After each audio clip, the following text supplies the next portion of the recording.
Took Jordan, remember, 7 years. Correct. 7 years to get to that first title. And in the beginning, he was scoring tons of points, 37, 38 points, but they weren't winning. And that was Doug Collins. Doug Collins, and even Jordan said, me and Doug Collins got along real well. And you know why? Because Doug Collins put the ball in Michael Jordan's hand and said, score. And he was scoring, and they weren't winning. On that staff was Tex Winter, and that's when you really got to know about Tex Winter, who came up with the triangle offense. But Tex Winter and Doug Collins clashed so much that Tex Winter wasn't allowed really on the bench. He had to sit at the end of the bench, and in practices, he wasn't involved in the practices, but just took notes off to the side. And basically, it was Phil Jackson who really started kind of siphoning off Tex Winter and kind of learning from Tex Winter, that triangle offense to the point where when they had to make a change, you get rid of Doug Collins, it was not Tex Winter, but it was Phil Jackson who got the job, and Tex Winter ran the offensive show, and that's when they went to the triangle, which, by the way, Michael Jordan wasn't too happy about. No. He wasn't real happy about the even distribution of the basketball. No, he was not happy about that, but it is interesting, like that switch, and again, doing something that may have been unpopular at the time, but ultimately netting you positive results. Like, this was a rather redemptive episode for Jerry Krause in that regard, because it was him who basically looked at Phil Jackson and said, yeah, we believe this guy can be the coach. We were going to make the unpopular decision at the time of going with him because we see the future with him and Tex, and that future ended up being 6 championships, bro. Really, I mean, for them, because I believe Tex was with him in Los Angeles too, right? Yeah, that was 11 championships, or at the very least, the influence had 11 championships in its way. Jordan's reaction when they went to that, again, the triangle offense, which had great diagrams of it and explanations of it, were fantastic. He basically said everybody had an opportunity to touch the ball, but I didn't want Bill Cartwright to have the ball with 5 seconds left. That's not equal opportunity. That's blank and bull blank. Yeah.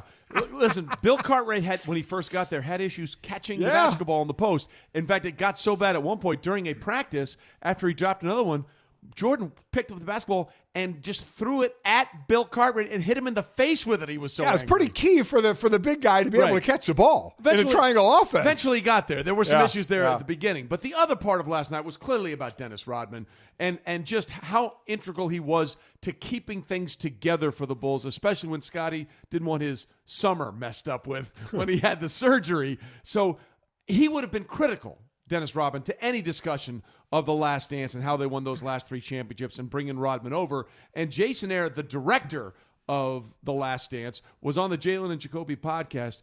And you just need to listen to understand how important Rodman was to the putting this thing together and how it almost didn't happen.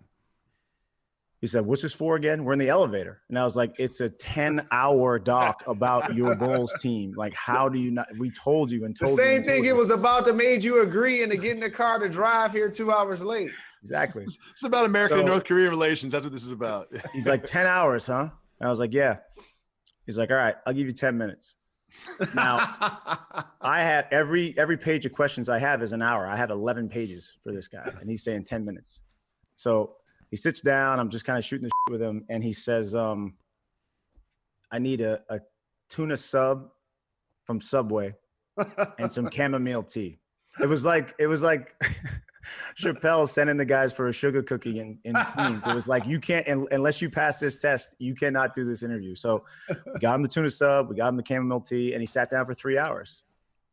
So again, hey, great plug for Subway. Yeah. But a tuna sandwich, a tuna sub, and chamomile tea. Otherwise, this thing might not be what we And he think. had 11 hours worth of questions for him, and he got 3 hours. Is this not the perfect embodiment of exactly what Dennis Rodman was, though? Was a complete wild card. Like, Yes. if you thought you had an idea of what you were going to get from Dennis Rodman outside of maybe the basketball court, where he was so gifted, so reliable, and so willing to do the things that you needed, off the court, it was like, well, we hope. Yeah. Well, and then another one of the stories you hear about his story where his ma kicked him out of the house when he was 18 because all he did was get in trouble, and she was tired of it and booted him. So he was living at friends' house or sleeping in fields, and finally got a chance to play basketball at a directional school. Southeast Oklahoma State, the Savages. Where, by the way, he was averaging like 27, 28 points a game and obviously rebounding like crazy. And then it got him an opportunity as a second-round pick with the Bulls. And what did he say? Realize about 2 years in, okay, my job is defense and rebounding. Yeah. That's it. Because what'd you say? How many 20 rebounds, 0-point games? This was the stat they put up on the screen at one point. Dennis Rodman had 7 games in his career where he had over 20 rebounds and 0 points in those games. Like, that is such an insane commitment. And there are role players in their given sport that spend years denying what they are. Dennis Rodman, at a Hall of Fame level, decided early on, I'm going to be so much better than everyone at these things no one wants to do that you will not be able to deny me. Yeah, and Mike, I'm glad you brought up earlier when we talked about the way he studied. Oh, right? my like, gosh. This wasn't just him going out there. He put in the work to figure out where that ball was coming from and not only studying the opponent, but spending that time in the gym and having friends of his shoot from all over all so angles. He could see the spin rate.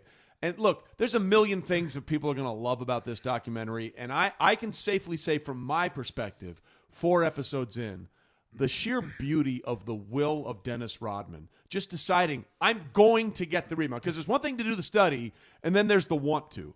And to see the want to on so many of those clips in last night's episode where he was not going to be denied. Yeah. I'm going to get this rebound. Even if it takes me battling you and tipping that ball 5, 6, 7 times, I am going to do it. It was beautiful. And you can certainly see why, at the end of all this, you can start to round out and see why Phil Jackson has got to get credit for keeping a crew like that together and why he was so zen. Yeah. He had to be.